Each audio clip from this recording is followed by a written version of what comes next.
आज मैं एक चीज आपको बताना चाह रहा हूं कि ये कोई नई चीज नहीं है जो हो रही है आज दुनिया में। ये फैलने वाली है और क़यामत के करीब हम आ चुके हैं।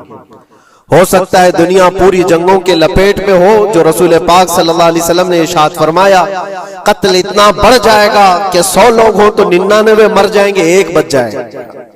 कत्ल इतना बढ़ जाएगा, ये जंग की आग हो सकता है आसपास सब फैल जाए, जिसकी वजह से इस वबा में, इस बला में सब मुलव्विस होने लग जाएंगे।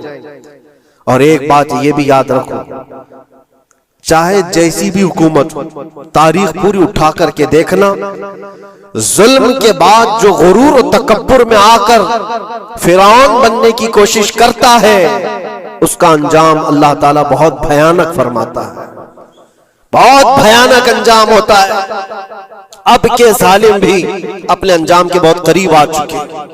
इन्होंने जुल्म इतना किया है, वो बच्चों की आहें, वो औरतों की चीखें क्या बारगाह रब्बुल इज्जत में ना पहुंची होंगी। रब तबारक व तआला खुद फरमाता है, सयअलमुल लज़ीना ज़लमू अय्य मुनक़लिबिन यनक़लिबून, अनक़रीब जालिम ये देख लेंगे कि किस पलटी में अल्लाह ताला उन्हें गिराने वाला है। जो जाल वो अपने दुश्मनों के लिए बुनते हैं, अल्लाह ताला उसी जाल में उनको फंसाता है। आज देखना आप, तारीख की सच्चाइयां आपको इस बात का जवाब देंगी।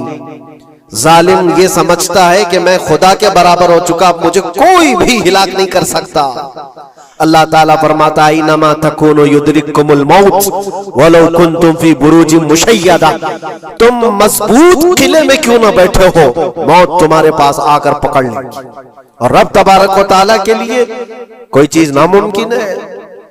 लोग आज हवा बनाते हैं कि एयर डिफेंस सिस्टम इतना बड़ा है, कोई कुछ नहीं कर सकता। एक छोटे से पिद्दे से एक नाजायज कंट्री को महफूज दिखाने के लिए दुनिया पता नहीं क्या क्या बातें वायरल करती है। इजराइल के पास आयरन डोम है, एयर डिफेंस सिस्टम इतने बड़े हैं, कोई नहीं आ सकता। वो खुदा है? कोई खुदा है? लेकिन दुनिया आज देख रही है, बहुत सारी चीजों को देख रही है। मुझे यहां पर किसी के सिलसिले में नहीं कहना है, लेकिन एक बात कहना है कि नशा में चूर, घमंड में चूर जो बंदा होता है, अल्लाह ताला कभी उसको मच्छर से भी हिलाक करता है। बहुत बड़ी ताकत का इससे मुकाबला होना जरूरी नहीं। तुम्हारे पास होगा बहुत बड़ा सिस्टम, लेकिन रब तबारक व तआला जब इंतकाम ले ले तो फिर तुम्हारे लिए बहुत बड़ी ताकतों की जरूरत नहीं। आपको मैं तारीख बताऊं, इराक में नमरूद एक जमाने में इस तरह की हरकत किया था कि उसने बहुत बड़ी इमारत बनाई थी, और उसके मुताबिक बात ये थी कि वो 1000 लोगों से तन्हा लड़ सकता था, इतनी उसकी ताकत थी। शेर से खुद मुकाबला करता था, कभी डरता नहीं था। नमरूद की ताकत मशहूर थी उस जमाने में, और सारे लोग उसकी ताकत का लोहा मानते थे, हत्ता कि वो कभी अपनी जिंदगी में बीमार नहीं हुआ था। आदमी जब बीमार नहीं होता तो उसका गुरूर बढ़ जाता है, सोचता है मुझे कुछ हो नहीं सकता। नमरूद ने उसके बाद ये देखा, सारी दुनिया मेरे कब्जे में है, ताकत और दौलत के जखीरे सब उसके पास है, लेकिन एक चीज नहीं थी, मौत। मौत पर कंट्रोल। इसको कैसे किया जाए कंट्रोल? यानी मरने से बच तो नहीं पाएगा, ये कंट्रोलिंग पावर भी हमारे पास होना चाहिए। उसने एक बहुत बड़ी इमारत बनाई, कहा कि खुदा आसमानों में होता है, हम इतनी बड़ी इमारत बनाएंगे कि उन इमारतों पर चढ़कर खुदा को ललकारेंगे, आजा मैं मुकाबला करता हूं, और मुकाबला करके मैं खुदा को गिरा दूंगा किसी भी तरह से। अगर मुझसे ना हो सके तो पूरी फौज को तैयार करूंगा। खुदा से लड़ाई लड़ करके एक बार वो मौत और हयात का पावर अपने हाथ में ले लेंगे, फिर हमको जब तक चाहे जीना है। कहां की खाम ख्याली। लेकिन उसने बनाया, पूरी दुनिया भर से लोगों को जमा किया, सबकी जुबान एक बनाया, सबकी करेंसी एक बनाया, सारी उस पूरी दुनिया के लोग उसकी फौज में, सबको ये बावर कराना शुरू किया कि हमारी लड़ाई है दुनिया से नहीं, हमारी लड़ाई क्रिएटर से, खालिक से। हम उससे पावर छीन लेंगे एक बार, और फिर अपने हाथ में मौत और हयात का कंट्रोल रखेंगे। जिसको जितनी लंबी उम्र चाहिए मैं दूंगा। जिसको जब तक जीना है मैं दूंगा, अजल से लेकर अबद तक ये सारे ख्यालात उसके थे। और उसने जमा किया, इमारत भी बनाया, फौज भी तैयार किया। क्या रब तबारक व तआला ये नहीं देख रहा था?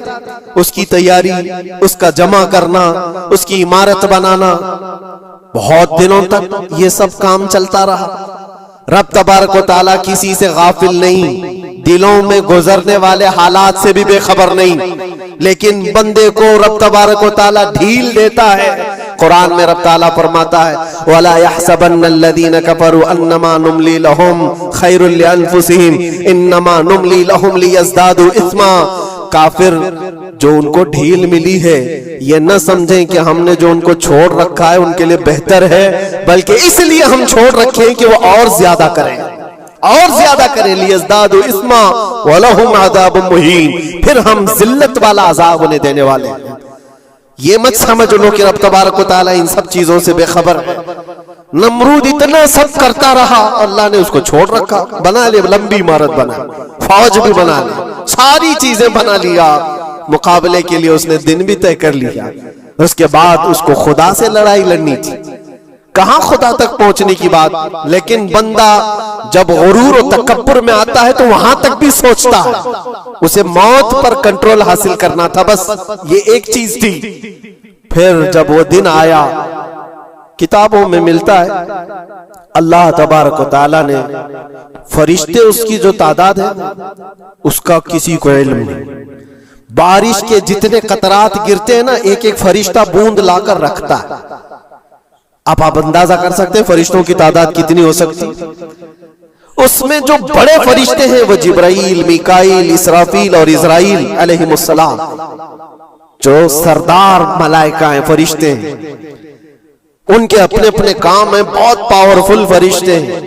इनकी बात नहीं कर रहा, किसी एक आम फरिश्ते को रब तबारक व तआला ने बुलाया और फरमाया, जाओ जमीन पर, हमारे एक बंदे ने हमसे लड़ाई का इरादा कर लिया है। उसकी ताकत और कुव्वत और उसकी जमा शुदा सारी चीजों को देख करके आओ। वो फरिश्ता जमीन पर आया, जिस जगह पर उसने ये सब जमा किया था। फरिश्ता उतरकर सिर्फ अपने पैर हिलाया था, पूरी इमारत भस्म हो गई। कुछ नहीं किया था, उसकी बनाई हुई इमारत भस्म हो गई। जितनी फौज जमा किया था सब कीड़े मकोड़ों की तरह मर गए, और सबकी जुबानें मुख्तलिफ हो गई, कोई एक दूसरे को पहचान नहीं पा रहा। ये मिनटों की भी बात नहीं थी, सेकंडों की बात थी। फरिश्ता वापस चला गया, नमरूद का जवाल हो गया, खत्म हो गया। ये तारीख की एक बात है, और ये रिवायत हम अपनी किताबों में नहीं रखते, ये रिवायत यहूदियों की किताबों से ही है। यहूदी इस बात को यकीन करते हैं, और इसी वजह से इस बात पर वो दोबारा अमल करने के लिए फिर कोशिश में है। न्यू वर्ल्ड ऑर्डर जो कहा जाता है, पूरी दुनिया को इकट्ठा करना, एक करेंसी बनाना, एक लैंग्वेज पर लाना, और सबको मिलाकर के एक ताकत हासिल करना, स्पेस पर जाना, और फिर वही चीजें दोहरानी जा रही है दुनिया। वही चीज एक दोबारा बार ट्राई करना है, जिसके लिए आपको पता है ये छोटी सी कौम पूरी दुनिया पर कंट्रोल हासिल करने के कैसे कैसे ख्वाब देखती है। अगर आप जाएं, इस्लाम दुश्मनी तो इनकी पुरानी है, लेकिन ये जो 50,000 लोगों का कत्ल है, ये सिर्फ और सिर्फ उनके अपने एक छोटे मकसद के लिए। हो सकता है बहुत सारी बातें, गजा पट्टी एक ही इलाका बचा हुआ है फिलिस्तीन का, बाकी सब तो ये कब्जा कर चुके 1947 के बाद, 48 के बाद। छोटा सा हिस्सा जो बाकी गजा पट्टी, जिसकी 20 लाख की आबादी, उस इलाके पर इतनी ज्यादा क्यों क्रूरता है, क्यों? बाकी सब जगह पर और भी दीगर जगह पर, यरूशलेम में, वेस्ट बैंक में, कई जगहों पर मुसलमान आबाद हैं। ये गजा के लिए क्यों इस कदर सख्तियां हैं? दुनिया को बताने के लिए तो ये एक आतंकवाद जमात है हमास, जिसका मुकाबला करने के लिए हम ये हमले कर रहे हैं। लेकिन आज तक ये दुनिया को बता नहीं सके कितने हमासियों को कत्ल किया, कितने हमास के लोग पकड़े गए, कितनों को मारा गया, चंद होंगे। लेकिन उसके बदले में जो भारी कीमत चुकाई हो गजा के निहत्थे लोगों ने, 50,000 लोगों का कत्ल, ये तो रिकॉर्ड पे दिख रहा है, बाकी अल्लाह वाला। बाकी कितने हैं जिनकी तादाद मिल ना सकी हो। बाज दानिश्वरों ने यह भी बताया उसको सिर्फ और सिर्फ एक कैनल बनाना है जो दुनिया की ट्रेडिंग पर कब्जा हासिल करने के लिए। जो सुएज कैनाल है इजिप्ट का, जिससे मेडिटेरेनियन सी से लेकर के गुजरते हैं, दो समंदरों को जोड़ने के लिए एक कैनल है मिस्र में, इजिप्ट में, जहां से इजिप्ट हर गुजरने वाले जहाज से टैक्स लेता है, हर गुजरने वाले जहाज से एक भारी कीमत लेता है, जिससे ट्रेडिंग पर असर भी रहता है। और जब वो चाहे बंद करे, 2 मरतबा उसने बंद भी किया था तारीख में 1950 के बाद। और ये ख्वाब देखता है इजराइल कि हम अपनी ही जगह से एक कैनल बना लें तकरीबन 300 किलोमीटर, जिसके लिए उसको गजा हासिल करना बहुत जरूरी है। ये बाज लोगों की अपनी तहकीक है। तो क्या कोई अपने मफाद का हासिल करने के लिए 50,000 लोगों का कत्ल कर सकता है? दुनिया को यह भयानक चेहरा भी तो मालूम होना चाहिए।